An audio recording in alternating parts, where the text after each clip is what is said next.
जी प्रणाम। हमार नाम है हिमालय सिंह लंगड़ा और आप लोग देख रहल बानी लंगड़ा न्यूज यूट्यूब चैनल। और आज हम बात करे वाला बानी रितेश रॉक स्टार रितेश पांडे के एगो बहुत ही शानदार फिल्म के फर्स्ट लुक पोस्टर रिलीज कइल गइल बा, जौना फिल्म के नाम बाटे परम सत्य। ये फिल्म में आप लोगन के स्टार कास्ट में नजर आई है, जौन बा रितेश पांडे और प्रियंका रेवड़ी। और ये फिल्म में एगो नया हीरोइन भी नजर आई है। और इस फिल्म के कहानी के बात करी तो एगो मॉडल कहानी होखे वाला बा और एक अलग कॉन्सेप्ट पे कहानी होखे वाला बा।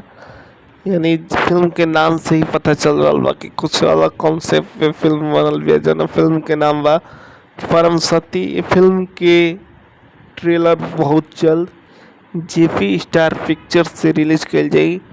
और ई फिल्म में रितेश पांडे और प्रियंका रेवड़ी देखे के मिली हम लोग। तो आप लोगन के न्यूज कैसन लगल है कमेंट करके बताई। और चैनल पे नया बनी तो चैनल के सब्सक्राइब करी, लाइक करी, शेयर करी। मिलता नहीं अगला वीडियो में एगो नया न्यूज के साथे, एगो नया खबर के साथे। तब तक खातिर जय हिंद, जय भोजपुरी।